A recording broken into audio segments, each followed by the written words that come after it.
Hi everyone, welcome you all on law Vita. जैसा कि हम सब जानते हैं इस वक्त मॉनसून सेशन चल रहा है पार्लियामेंट में और कई सारे जो बिल्स हैं वो प्रेजेंट किए जा रहे हैं पार्लियामेंट हाउस में। सो वैसा ही एक इम्पॉर्टेंट बिल 11 अगस्त रिसेंटली पास हुआ दोनों ही हाउसेस में unanimously, and that is a burning topic of India currently, the OBC bill, और I can see the 127th constitutional amendment bill. तो ये चर्चा में है। आप इस वक्त अगर न्यूज़ खोलेंगे टेलीविज़न पर, आपको यही इसी के बारे में डिबेट्स देखने को मिलेंगी, इसी का एनालिसिस हो रहा होगा। तो क्या है ये बिल, हम लोग इसको देखेंगे। ठीक है, क्या चेंजेस है कॉन्स्टिट्यूशन के अंदर करेगा, ठीक है, कैसे कैसे इसको पास किया गया। So it's a bill to amend the constitution to allow the states and union territories to prepare their own list of socially and educationally backward classes. तो ये वो बिल है जो कि कॉन्स्टिट्यूशन के अंदर अमेंडमेंट करेगा, जिसके थ्रू जितनी भी स्टेट्स हैं कंट्री की, जितनी भी यूनियन टेरिटरीज हैं, उनको ये पावर दी जाएगी that they can prepare their own list. Her state, her union territory अपने टेरिटरी की खुद की लिस्ट प्रिपेयर कर सकते हैं of socially and educationally backward classes. जो SEBCs हैं, OBCs हैं, उनकी खुद की लिस्ट प्रिपेयर कर सकते हैं। वो उसमें जिस कम्युनिटीज़ को, जिस कास्ट के लोगों को ऐड करना चाहते हैं उस लिस्ट के अंदर, so state is empowered after this bill. जब ये बिल पास हो जाएगा तो ये बिल कहलाएगा कॉन्स्टिट्यूशनल अमेंडमेंट एक्ट। तो फिर उसके बाद स्टेट्स एंड यूटीज़ जो हैं अपने खुद की स्टेट की OBCs लिस्ट प्रिपेयर कर सकती हैं। This bill was introduced in Lok Sabha on 9th August 2021 by the Union Minister of Social Justice and Empowerment Virendra Kumar. तो ये जो बिल है ये सबसे पहले लोकसभा में प्रेजेंट किया गया 9 अगस्त को by the union minister of social justice and empowerment Virendra Kumar. It was passed in Lok Sabha on 10th August unanimously by all the 385 members। ये जो बिल है जिस दिन प्रेजेंट किया गया 9th अगस्त को, उसके एक दिन के बाद ही ये पास हो गया लोकसभा में यूनानिमसली, सहसम्मति के साथ। 385 मेंबर्स जितने थे सभी ने इसको सपोर्ट किया, इसके फेवर में अपना वोट दिया। इवन जो ऑपोजिशन थी वो भी इसके फेवर में रही। Right, the bill on 11th August 2021 was passed by Parliament with Rajya Sabha giving its approval with majority। और एक दिन के बाद ही 11 अगस्त को ये राज्यसभा में प्रेजेंट किया गया अपर हाउस में, और वहाँ से भी ये पास हो गया विद majority। ठीक है, this bill is seeking to restore the states power to make their own OBC list. तो यहाँ वर्ड लिखा है रिस्टोर, जिसका मतलब है कि ये जो पावर है स्टेट गवर्नमेंट की अपनी खुद की SEBCs लिस्ट बनाने की, ये कोई नई नहीं है, ये पहले भी थी, पर अब इसको रीस्टोर किया गया है लॉ के थ्रू। इस बिल को लाके रीस्टोर कराया गया है। राइट, अब क्या कहता है ये, हम ये देखते हैं। It was introduced in the parliament to clarify some provisions of 102nd constitutional amendment act 2018। 2018 में एक एक्ट पास हुआ था 102nd कॉन्स्टिट्यूशनल अमेंडमेंट। ये जो बिल था 102nd कॉन्स्टिट्यूशनल अमेंडमेंट बिल, ये majorly national commission for backward classes उसको कॉन्स्टिट्यूशन वैलिडिटी देता है। ठीक है, इसके अलावा और भी कुछ प्रोविजंस इसने प्रोवाइड किए हैं, ऐड किए हैं हमारे कॉन्स्टिट्यूशन में regarding the socially and educationally backward classes. तो उसके कुछ प्रोविजंस को क्लैरिफाई करने के लिए ये जो हमारा 127th अमेंडमेंट बिल है इसको इंट्रोड्यूस किया गया है इन the parliament. The 102nd Constitution Amendment Act give constitutional status to the National Commission for Backward Classes। ये जो 102nd Constitutional Amendment है, NCBC है, national commission for backward classes, इसको कॉन्स्टिट्यूशनल स्टेटस देता है। It was establish under the NCBC act 1993। ये जो commission है ये NCBC act, national commission for backward classes act 1993 के थ्रू स्टेब्लिश हुई थी। अब थोड़ा देखते हैं कि NCBC क्या होता है। तो सी, एक बहुत लैंडमार्क केस है, हम सबको पता है, इंदिरा सांवड़े का केस है 1992 का, related to reservation quotas. So उस केस में supreme court had directed the government to create a permanent body to entertain, examine, recommend the inclusion and exclusion of various backward classes for the purpose of their benefits and protection.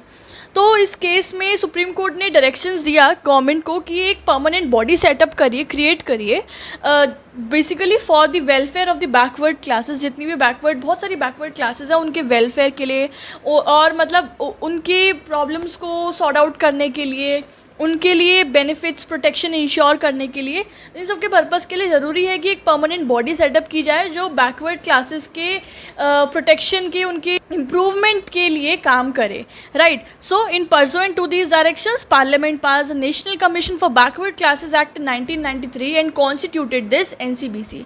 तो supreme court की directions के through फिर parliament ने NCBC act pass किया 1993 में, और उसके तहत एनसीबीसी ये जो बॉडी है, ये जो स्टैट्यूटरी बॉडी है, ये कॉन्स्टिट्यूट हुई थी.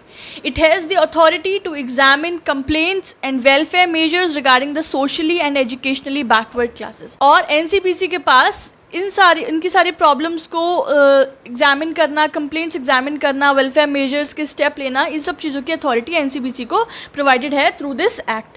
It is a statutory body under the ministry of social justice and empowerment. और ये एक स्टैट्यूटरी बॉडी है under the ministry of social justice and empowerment. ठीक है, तो समझ में आ गया NCBC, national commission for backward classes क्या है.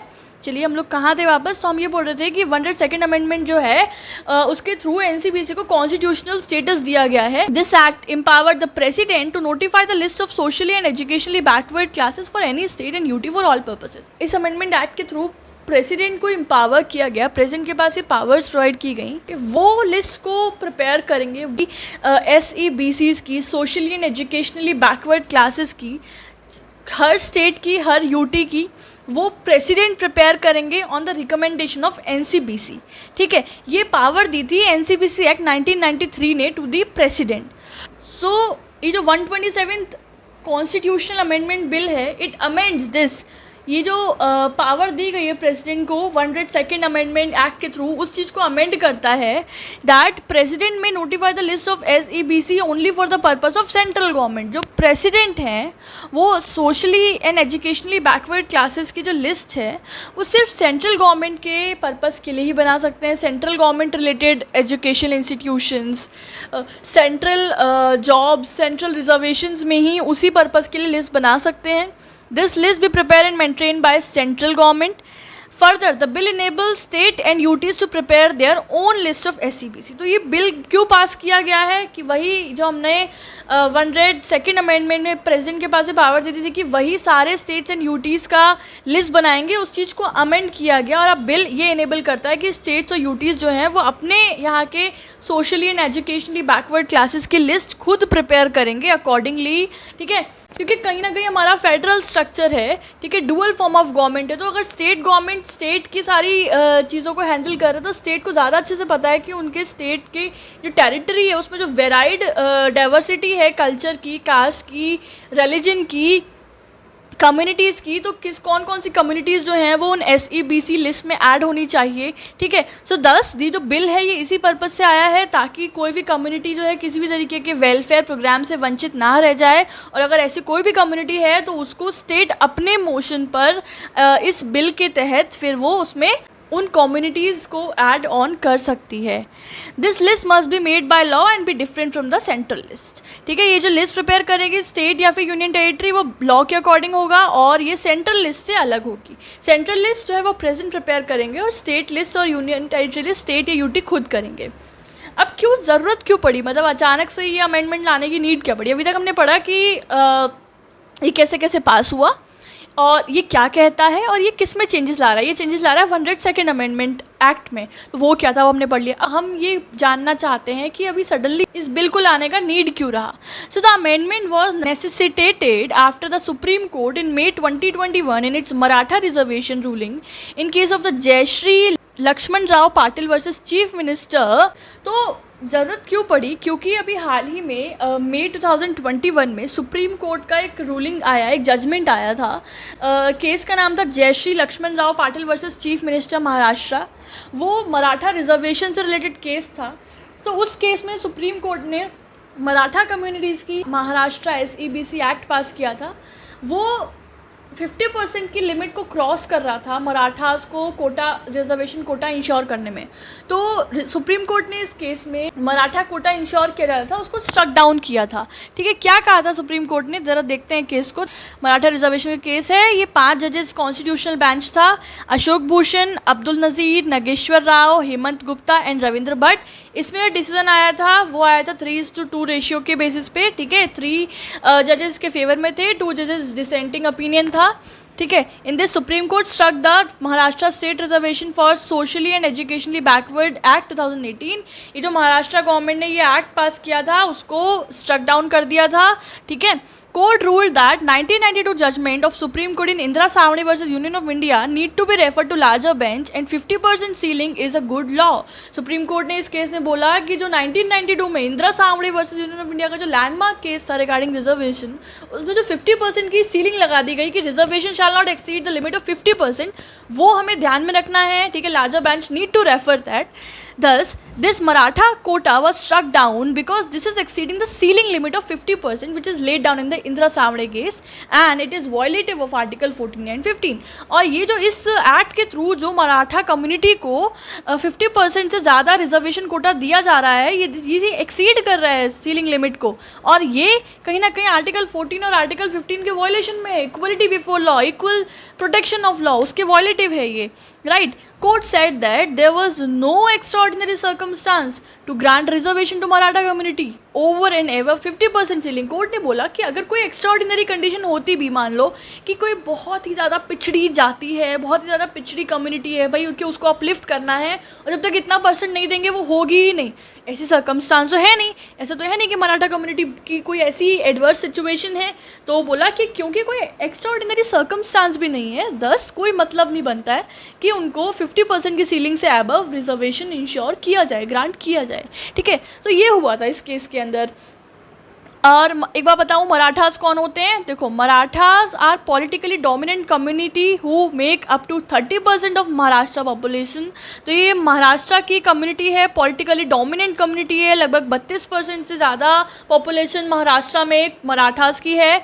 और मतलब ये एक फैक्ट है कि अब तक 19 CM जो बने हैं महाराष्ट्र के, उसमें से 11 CM जो हैं वो मराठा कम्युनिटी से बिलोंग करते हैं। Thus it is a dominant community of Maharashtra state, ठीक है। तो समझ में आ गया, मैंने ये केस आपको बता दिया, Jayshree Laxman Patil versus chief minister, ये याद रखना है। चलो वापस चलते हैं, कहाँ थे अपन। हाँ, सो नीड क्यों पड़ी, क्योंकि सुप्रीम कोर्ट ने इस केस में जो है वो रिजर्वेशन जो था मराठा कोटा का वो स्ट्रक डाउन कर दिया था। और सुप्रीम कोर्ट ने फर्दर क्या कहा था, कोर्ट ने जो 102nd कॉन्स्टिट्यूशनल अमेंडमेंट था उसको अपहेल्ड किया, उसको सही करार किया, बोला कि ये ठीक है बिल्कुल जो अमेंडमेंट एक्ट है 102nd का, but President would determine which communities would be included in the state OBC list based on the recommendation of NCBC। लेकिन यहाँ पे सुप्रीम कोर्ट ने ये इंटरप्रेट किया कि सिर्फ प्रेसिडेंट ही डिटरमाइन कर सकता है कि कौन कौन सी कम्युनिटीज़ जो हैं वो स्टेट OBC लिस्ट में इंक्लूड होंगी, और वो जो डिटरमाइन किया जाएगा that will be based on the recommendation of NCBC, ठीक है। जो NCBC 102nd कॉन्स्टिट्यूशनल अमेंडमेंट के थ्रू जिसको कॉन्स्टिट्यूशनल लीगल स्टेटस मिला वो ठीक है, उन्होंने बोला दैट इज़ करेक्ट। लेकिन यहाँ पे OBC लिस्ट जो प्रिपेयर करने का जो अथॉरिटी है वो प्रेसिडेंट के पास ही है, सिर्फ प्रेसिडेंट कर सकता है, ये बात इस कोर्ट ने बोली थी। इसलिए फिर ज़रूरत पड़ी कि क्योंकि अगर इस रूलिंग के बेसिस पे हम चीज़ों को देखें तो बहुत ज़्यादा दिक्कत आ जाएगी। बहुत सारी ऐसी कम्युनिटीज़ हैं स्टेट की, ठीक है, जो कि प्रेसिडेंट के अगर नज़र में नहीं आएंगी तो फिर उन लोगों को बहुत सारा लॉसेस फेस करने पड़ जाएंगे in every sphere of their living way of living, ठीक है।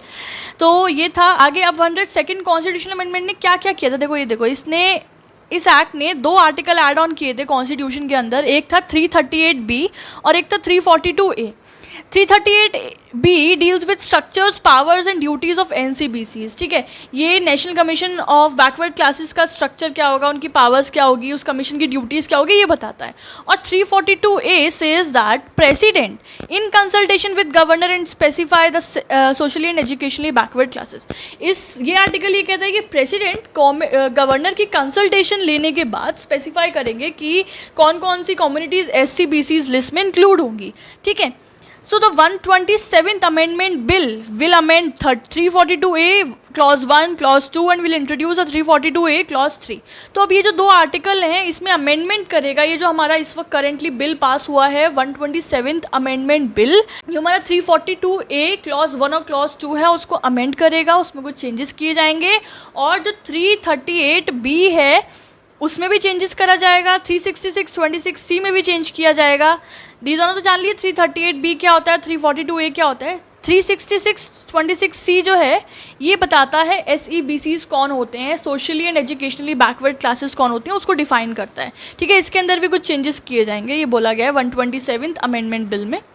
The 127th amendment is required to restore the power of state government in order to maintain the state list of OBCs which was taken away by the Supreme Court interpretation. Supreme Court के Maratha reservation interpretation के बाद एक तरीके से जो state की जो power थी वो छिन चुकी थी। तो 127th अमेंडमेंट बिल्कुल आने का मोटिव यही है कि वो जो छिन गई है, जो टेकन अवे हो गई है स्टेट गवर्नमेंट की पावर, उसको रिस्टोर किया जाए, right.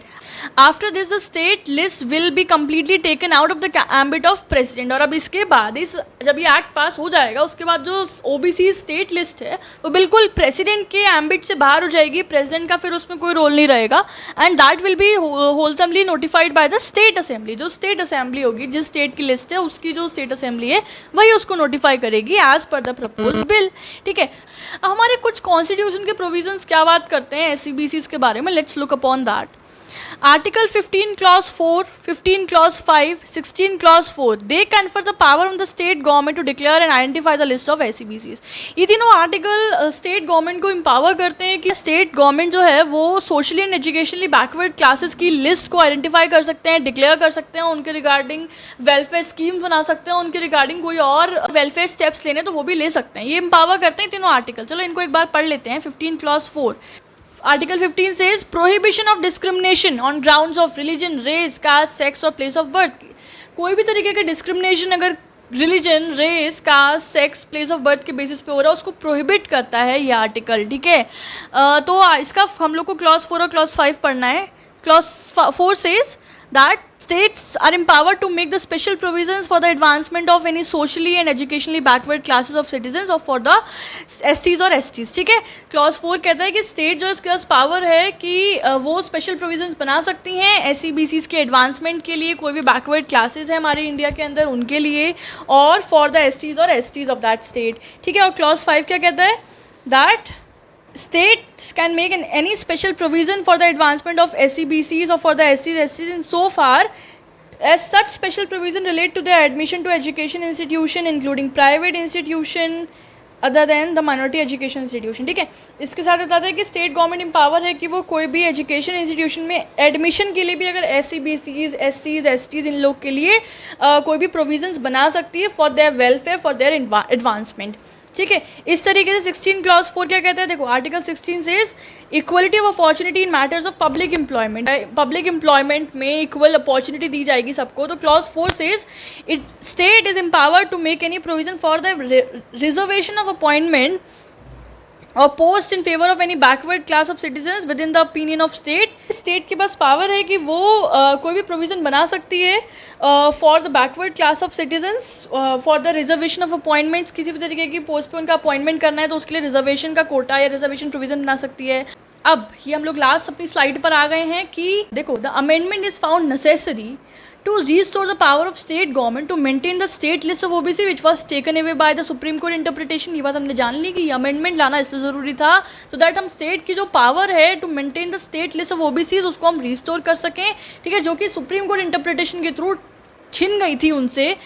If the state list was abolish, देखो अगर जो स्टेट लिस्ट है वो अबॉलिश हो जाती है, nearly 671 OBC communities would have lost access to the reservation in educational institution and in the appointments. जो आर्टिकल 15 और आर्टिकल 16 में जो स्टेट को जो पावर दी है कि वो एजुकेशनल इंस्टीट्यूशन के कंटेक्स्ट में, अपॉइंटमेंट्स के कंटेक्स्ट में इन सर्टेन पब्लिक पोस्ट जो रिजर्वेशन कर सकते हैं, और अगर ऐसा छिन जाएगी, अगर ये स्टेट लिस्ट बनाने की जो पावर है स्टेट गवर्नमेंट के पास, तो लगभग ये माना जा रहा है कि 671 OBC कम्युनिटीज़ जो हैं वो इसकी एक्सेस को लॉस्ट कर देंगे। That would have adversely impacted nearly 1/5 of the total OBC communities. लगभग टोटल OBC कम्युनिटीज़ की 1/5 जो पॉपुलेशन है वो इससे एडवर्सली अफेक्ट होगी, right. We cannot have such central oversight. It allows states to respond to socio-economic requirements which are specific to a state or a region faster. Besides, India has a federal structure and to maintain that structure, this amendment was essential. क्योंकि हमारा India federal structure है, इसलिए भी ये amendment का होना बहुत ज़रूरी है ताकि ये स्ट्रक्चर जो है मेंटेन्ड रहे इन आर कॉन्स्टिट्यूशन. सो गाइज, आपका 127th amendment bill 2021. I hope आप लोगों को सारे एस्पेक्ट समझ में आए होंगे. मैंने कोशिश किया है कि इस वीडियो के अंदर मैं हर टॉपिक को, हर कॉर्नर को पिक करूं उसकी स्लाइड के साथ, ताकि आप लोगों को हर एस्पेक्ट समझ में आ जाए. फिर भी कोई क्वेश्चन है, कोई चीज़ मेरे से रह गई है, तो लोग कमेंट सेक्शन में हमारे साथ शेयर करिए. This was it everyone. I will be back soon with the next legal content. Till then, take care of yourself. Have a good day. Bye bye.